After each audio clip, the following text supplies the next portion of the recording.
Bienvenue sur Philosophie bouddhiste, l'espace où les enseignements anciens rencontrent les défis modernes. Ici, nous explorons la sagesse du Bouddha pour cultiver la paix intérieure, la compassion et l'épanouissement. Tu as peut-être déjà croisé quelqu'un qui semble voir le monde autrement, comme s'il percevait une vérité que les autres ignorent.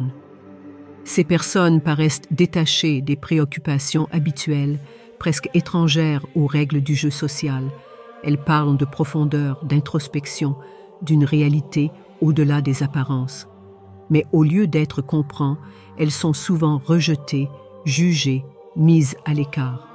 Pourquoi? Pourquoi ceux qui recherchent la vérité intérieure sont-ils si souvent incompris, voire marginalisés? L'humanité a toujours fonctionné selon un principe simple, la conformité. La société repose sur des règles implicites, des comportements normalisés, des attentes auxquelles chacun doit se plier pour être accepté. Dès l'enfance, on nous enseigne comment penser, quoi croire, comment agir, pour ne pas dévier du chemin tracé par notre culture, notre éducation, notre environnement. Pourtant, il existe des individus qui ne suivent pas ce chemin. Ils remettent en question ce qui semble évident aux yeux des autres. Ils refusent d'accepter la réalité telle qu'elle est imposée. Leur quête n'est pas matérielle, ni dictée par les ambitions classiques de réussite ou de reconnaissance sociale. Ils cherchent quelque chose de plus profond, une vérité intérieure, une connexion avec un niveau de conscience plus élevé. Ce sont ces individus qu'on qualifie de spirituellement éveillés. Mais cette quête a un prix. Lorsqu'on commence à voir au-delà des apparences, on prend conscience du vide derrière les constructions artificielles de la société. L'illusion du bonheur basé sur la consommation, les rôles sociaux prédéfinis, la course effrénée vers la validation extérieure, tout cela s'effondre. Et lorsque quelqu'un refuse de jouer au jeu, il devient une anomalie. Les personnes spirituellement éveillées sont perçues comme des marginaux, non pas parce qu'elles le veulent, mais parce que leur perception de la réalité entre en conflit avec celle de la majorité. L'incompréhension ne vient pas d'un rejet volontaire, mais d'une incapacité à dialoguer sur le même plan. Le monde moderne fonctionne sur un mode transactionnel. Tu donnes quelque chose et tu reçois quelque chose en retour. Mais les éveillés fonctionnent sur un mode transformationnel. Ils veulent comprendre, évoluer, transcender leur propre conditionnement. Cette divergence crée un fossé immense entre eux et la société. Ils deviennent alors des énigmes, parfois admirés pour leur sagesse, mais plus souvent considérées comme dérangeantes, car elles renvoient une réalité inconfortable, une réalité que la plupart du temps préfèrent ne jamais affronter. Carl Jung, l'un des plus grands penseurs du XXe siècle, a étudié en profondeur ce phénomène. Pour lui, l'éveil spirituel n'a rien à voir avec une simple prise de conscience intellectuelle ou une accumulation de connaissances ésotériques. Il s'agit d'un processus intense, souvent douloureux, qui touche à l'essence même de l'identité humaine. L'éveil, selon Jung, est une transformation intérieure. Ce n'est pas devenir plus intelligent ou plus cultivé, mais devenir plus authentique, en explorant et en intégrant les parties les plus profondes et cachées de soi-même. Jung parlait du processus d'individuation comme d'un chemin nécessaire pour atteindre une véritable autonomie psychique. Il s'agit d'un voyage où l'on déconstruit les fausses identités imposées par la société, où l'on fait face aux conditionnements qui nous ont été inculqués, où l'on accepte la complexité de notre être dans toute sa lumière et son obscurité. Mais ce processus d'individuation est terrifiant pour la plupart des gens. Pourquoi? Parce qu'il exige de remettre en question tout ce que l'on croit être. Nos valeurs, nos désirs, nos peurs, nos attachements. Tout cela doit être examiné, disséqué, parfois abandonné. L'éveil spirituel est donc un acte de destruction et de reconstruction. On ne peut pas atteindre un état de conscience plus élevé sans démolir les structures mentales qui nous limitent. C'est pourquoi ceux qui traversent ce processus sont souvent perçus comme instables ou même dangereux.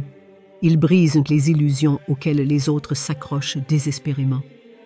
Ils ne se conforment plus aux attentes sociales. Ils posent les questions que personne ne veut entendre.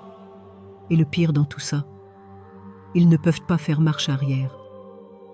Une fois qu'on a vu la vérité, on ne peut plus faire semblant. L'une des idées les plus puissantes de Jung est celle de l'ombre. Ce concept est fondamental pour comprendre l'éveil spirituel et pourquoi il est si difficile d'être compris par les autres. L'ombre, c'est tout ce que nous avons refoulé, tout ce que nous avons nié en nous-mêmes, parce que cela ne correspondait pas à l'image que nous voulions projeter. Nos peurs, nos colères, nos désirs inavouables, nos traumatismes, tout cela s'enfouit dans notre inconscient et façonne notre comportement à notre insu. L'éveil spirituel passe inévitablement par la confrontation avec cette ombre. C'est un passage obligé. On ne peut pas accéder à la véritable clarté intérieure sans d'abord faire face aux parties les plus sombres de soi-même. Mais qui veut réellement faire ça? La plupart des gens fuient leur ombre. Ils la projettent sur les autres. Ils la transforment en jugement, en critique, en peur irrationnelle. Les personnes spirituellement éveillées, elles, ont accepté de regarder leur ombre en face. C'est ce qui les rend si différents. Elles ne vivent plus dans l'illusion. Elles ne cherchent pas à cacher leurs failles sous un masque de perfection. Elles assument leur vulnérabilité, leurs contradictions, leur humanité profonde. Mais dans un monde où l'on valorise la façade plutôt que l'authenticité, cette attitude est perçue comme une menace. Quand on commence à voir le monde autrement, on se rend compte rapidement qu'il est difficile d'expliquer cette vision aux autres. L'éveil crée une fracture entre ceux qui ont entrepris ce voyage intérieur et ceux qui restent ancrés dans la réalité conventionnelle. C'est un isolement progressif. Pas un isolement choisi, mais un isolement imposé par l'incompréhension des autres. Les éveillés ne se fournissent plus dans les conversations superficielles, dans les ambitions classiques, dans la quête de validation extérieure. Ils ne rejettent pas les autres par mépris, mais parce qu'ils sentent que leur manière de voir la vie est tout simplement incompatible avec la norme.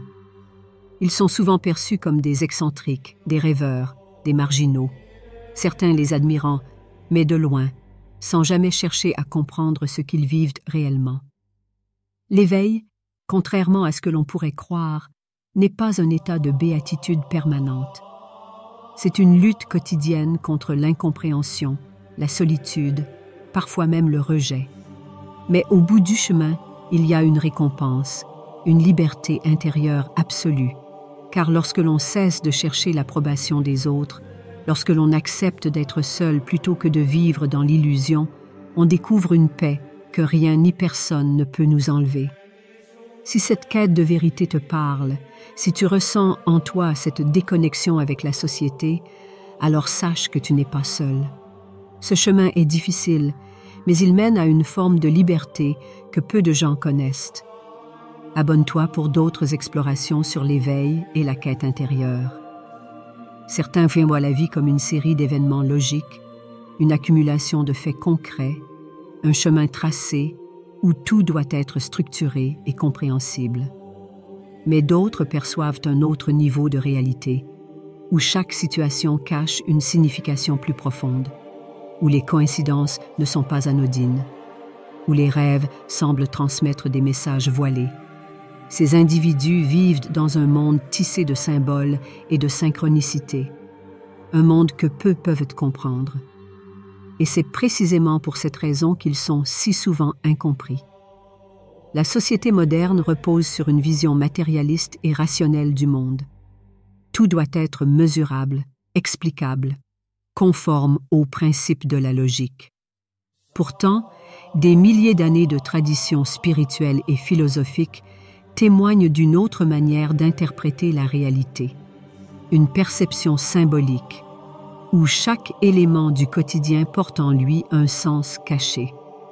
Carl Jung a introduit un concept fondamental pour comprendre cette réalité alternative: les archétypes. Ces figures universelles, présentes dans toutes les cultures et mythologies, façonnent notre inconscient et influencent nos comportements de manière profonde. L'éveillé, par son processus d'individuation, commence à reconnaître ces archétypes et à les intégrer consciemment dans sa vie. Il ne voit plus simplement des événements isolés, mais des motifs récurrents, des schémas qui se répètent avec une précision troublante. Il comprend que sa vie est elle-même une histoire initiatique, un voyage où chaque étape est une leçon, chaque épreuve un test, chaque rencontre un signe. Mais comment expliquer cela à quelqu'un qui ne fonctionne que dans la rationalité? Le problème, c'est que la majorité des gens ne perçoivent pas ces schémas. Ils vivent à la surface de leur existence, prisonniers d'une vision linéaire et dénuée de sens profond. Lorsqu'ils rencontrent un éveillé qui parle de synchronicité, de messages de l'inconscient, de rêves porteurs de vérités cachées, ils le regardent avec scepticisme, parfois même avec amusement. C'est cette fracture dans la perception du monde qui rend les éveillés si difficiles à comprendre. Ils ne vivent pas dans la même réalité que la majorité. Là où certains voient le hasard, ils perçoivent des connexions invisibles.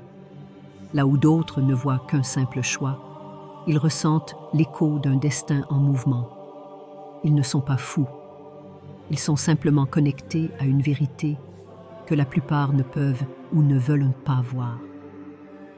Le langage symbolique est l'un des plus anciens langages de l'humanité. Il est inscrit dans notre inconscient collectif, mais nous avons perdu la capacité de l'interpréter. Jung l'a démontré à travers ses recherches sur les rêves, les mythes et les religions. Les mêmes images, les mêmes figures apparaissent partout, sous différentes formes, mais portant le même message universel. L'éveillé, en explorant ces symboles, découvre un code caché qui régit le monde. Mais ce code est incompréhensible pour ceux qui n'ont pas commencé leur propre quête intérieure. C'est pourquoi les éveillés sont si souvent perçus comme étranges, dérangeants. Leur manière de parler, leur manière de voir le monde semble insaisissable pour ceux qui ne partagent pas cette sensibilité. Ils semblent vivre dans une autre dimension, une réalité parallèle, où les signes et les symboles guident leurs pas. Mais loin d'être une illusion, cette vision du monde est une clé précieuse pour comprendre la véritable nature de l'existence. Vivre éveillé signifie renoncer à certaines choses que la plupart semblent comme évidentes. Ce n'est pas un choix conscient au départ, mais une conséquence naturelle du processus de transformation intérieure. L'un des premiers sacrifices concerne l'appartenance. Dès que l'on cesse de fonctionner selon les normes imposées, on devient un étranger aux yeux des autres. Ce qui semblait autrefois naturel devient soudainement artificiel. Les conversations superficielles paraissent s'estompent, les ambitions matérielles semblent creuses, les jeux de pouvoir et d'ego deviennent dérisoires. Mais ce décalage a un prix, celui de l'isolement. L'éveillé se rend compte que les liens qui l'unissaient aux autres étaient souvent exploités sur des masques et des illusions. Il doit faire face à une réalité cruelle. Beaucoup de ces relations n'étaient pas authentiques, mais construites sur des attentes, des intérêts ou des conformités tacites. Petit à petit, il s'éloigne de son ancien cercle social, non par rejet, mais parce qu'il ne peut plus jouer un rôle qui n'est pas le sien. Ce sacrifice s'étend également à la sécurité matérielle. Le monde valorise ceux qui entrent dans le moule, ceux qui obéissent aux règles, ceux qui jouent le jeu. Mais celui qui cherche une vérité plus grande est souvent contraint de s'éloigner des sentiers balisés. Il doit apprendre à vivre sans les garanties habituelles, à accepter l'incertitude, à avancer sans savoir où cela mènera. Le plus difficile dans ce sacrifice, c'est que le monde ne le comprend pas. Pourquoi renoncer à une vie confortable? Pourquoi abandonner une carrière, des relations, une stabilité? Pourquoi choisir un chemin qui semble plus difficile, plus incertain, plus solitaire? La réponse est simple. Parce qu'une fois que l'on a entrevu une vérité plus profonde, il est impossible de revenir en arrière. L'éveillé sait que la sécurité qu'offre la société est une illusion. Il sait que la véritable paix ne se trouve pas dans l'accumulation ou la reconnaissance, mais dans la liberté intérieure. Mais cette liberté a un prix, et peu sont prêts à le payer. Ceux qui s'éveillent ne sont pas seulement perçus comme étranges, ils sont souvent perçus comme une menace. Pourquoi? Parce qu'ils remettent en question les fondements mêmes de la société. Une société repose sur des structures rigides, des règles, des normes, des croyances collectives qui maintiennent un équilibre artificiel. Chacun doit jouer son rôle, suivre le programme, rester dans les limites imposées. Mais l'éveillé ne joue plus ce jeu. Il voit les contradictions, il perçoit les incohérences, il comprend les mécanismes de manipulation qui maintiennent les gens sous contrôle. Il devient alors une anomalie, un élément perturbateur qui met en lumière ce que la société préfère cacher. C'est pourquoi l'histoire est remplie d'exemples d'individus éveillés qui ont été rejetés, persécutés, marginalisés. Ceux qui questionnent trop profondément l'ordre établi sont rarement bien accueillis. Mais leur existence est nécessaire, parce que sans eux, l'humanité resterait figée dans une illusion. Sans eux, il n'y aurait pas d'évolution, pas de remise en question, pas de progrès spirituel. Ceux qui osent voir au-delà des apparences, sont ceux qui ouvrent la voie aux autres, même si cette voie est semée d'embûches et d'incompréhension. L'éveil spirituel est un chemin solitaire, mais c'est aussi un chemin de vérité. Si tu sens cette fracture avec le monde, si tu cherches un sens plus profond à ton existence, alors sache que tu n'es pas seul. Le monde ne comprend peut-être pas encore cette quête, mais cela ne signifie pas qu'elle est vaine. Continuez d'explorer, continuez de questionner, continuez de chercher. Et si tu veux aller plus loin dans cette réflexion, abonne-toi. Car ensemble, nous pouvons déchiffrer les mystères de l'éveil et comprendre pourquoi il est la clé d'un véritable changement.